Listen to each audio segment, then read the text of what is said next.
Hello everyone, we're back in the train shed again today and we're going to be fitting a sound decoder to Simon's new Class 70 diesel locomotive. That I got for my birthday. Welcome back to Workbench Wednesdays. Simon's Train Adventures! Simon, you're going to unscrew the chassis from the body so we can have a look inside this. There are 4 screws to remove from a Bachmann Class 70 and they're just at the back end of each bogie, and as always we have a little pot to keep the screws in to make sure that we don't lose them.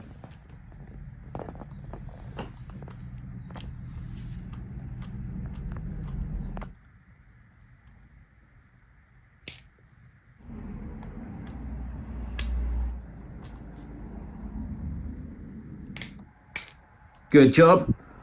Keep those safe for later. This coupling has to come off as well, otherwise the body can't lift out. And if you've got one on the other end, that has to come out too, but we haven't. There's quite a lot of screws on the bottom of this loco, and we've just had fun undoing lots of them and putting them back in because they're the wrong ones. So you don't need to undo these, and you also don't need to undo these. But the ones you do need to undo, can you see them through the bogie, I wonder, are right down in there. So yeah, like that I guess is how you get at them, through the front wheel of the bogie, unless you can move it to either side enough. No, you can't. So there's 4 of those to undo, and there you go, you've got to unscrew through the bogie to get to them. Tricky. You've got to put the screwdriver through the bogie just in front of the 3rd driving wheel, and then hopefully you can line it up. Okay, now on the front end, the screw is just in front of the 2nd driving wheel. There's 2 screws, one on each side, and they're quite a long way in, but I think I've got them. I am not at all sure how I'm going to get these screws back in the right place if they come out. Unless they're captive in some way, I'm going to find it very difficult to get these back in and lined up with the bogies there like that. A sensible place. Yes. It's now coming. There we go. Okay, so we've got wires connecting. That's the lights. For the lights, so be careful not to I thought it had spring-loaded contacts, but it seems not. I'm going to need to remove those plugs to get those apart, and the screws, I can see what they screw into. So here's where I'm going to remove the 4-pin, carefully remove the lighting connections so I can separate body and chassis. That looks easier than it probably was. It's just a little fiddly, you just got to do it really gently, otherwise you can end up pulling the wires out of the connectors. Make sure you pull the connector, not the wire. Okay, that's detached. Now what I'm really concerned about is when I turn this over, those 4 screws that are currently located in there are just going to drop out, and then relocating them later, it's going to be a pig. Exactly 1 pig. I could put some tape on that to stop that coming right out, couldn't I? So I think you're right, Simon. I think that's a sensible choice. I'm also videoing. Yeah, so I'm just putting a piece of tape through here underneath where the 2 panel fixing screws are.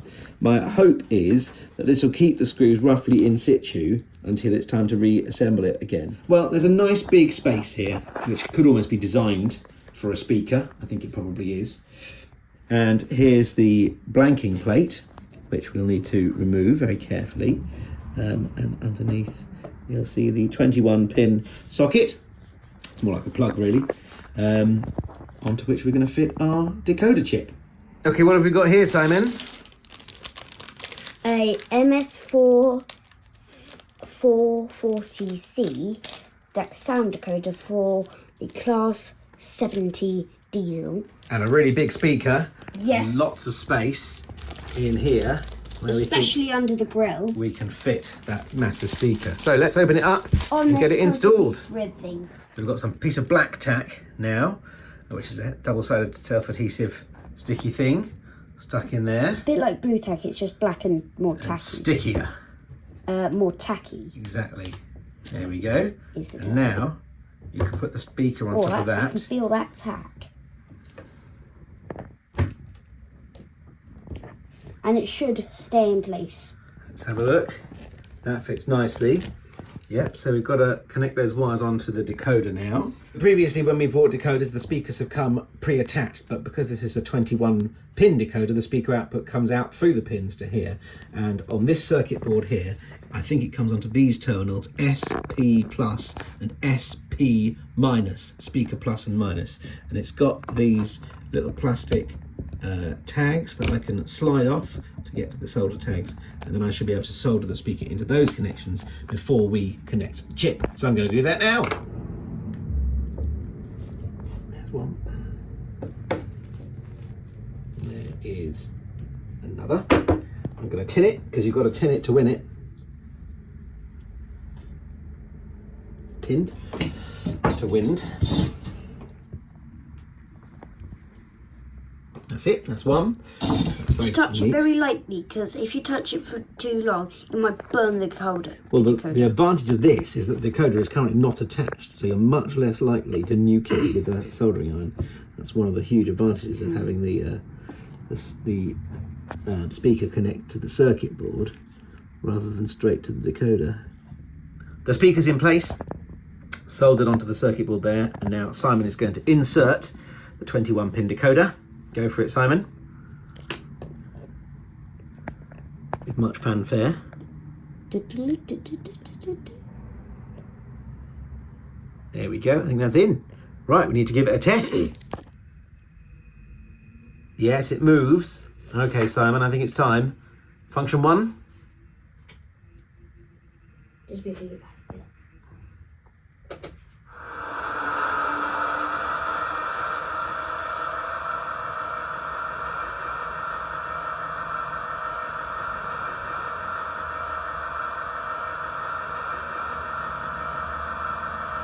Making the sound. Ho ho! What a horn!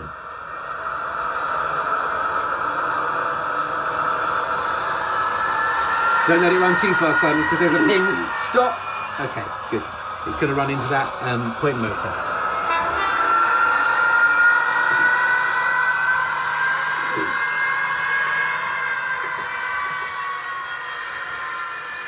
Oh my.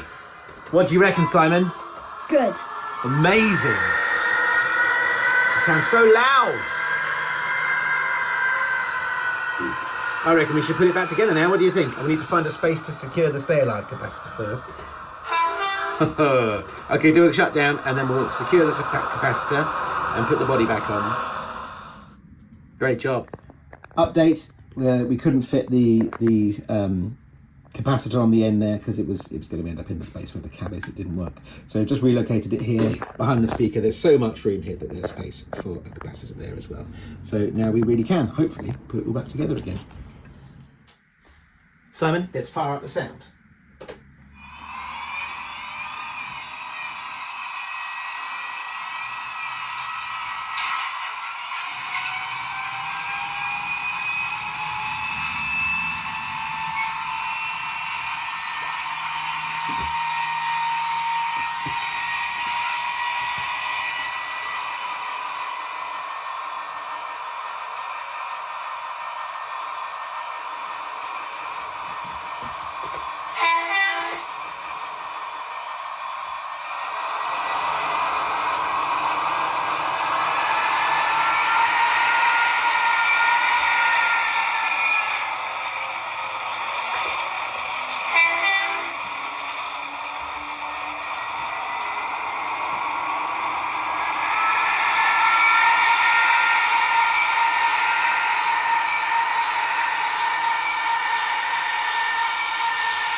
Thanks for joining us for another Workbench Wednesdays. I hope you've enjoyed seeing how we install the sound decoder in the Class 70. Have you tried this or something similar? Please let us know in the comments. We'd love to hear if you did anything similar or differently from us. But for now, we'll leave you with a few clips of it running around our layout as it's built so far, finishing with a painfully, agonisingly slow crawl across the viaduct, just so you can see how slowly this thing can move.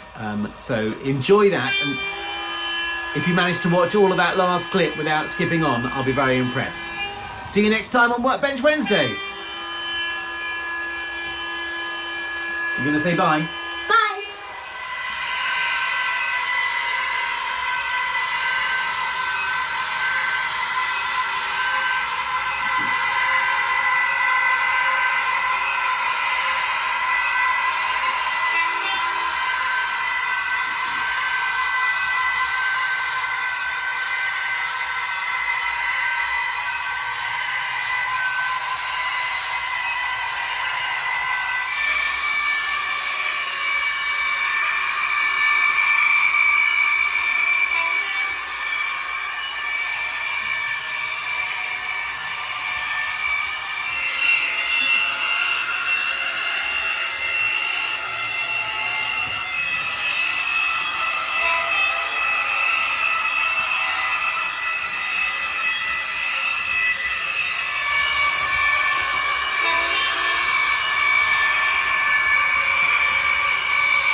It doesn't get much better than that.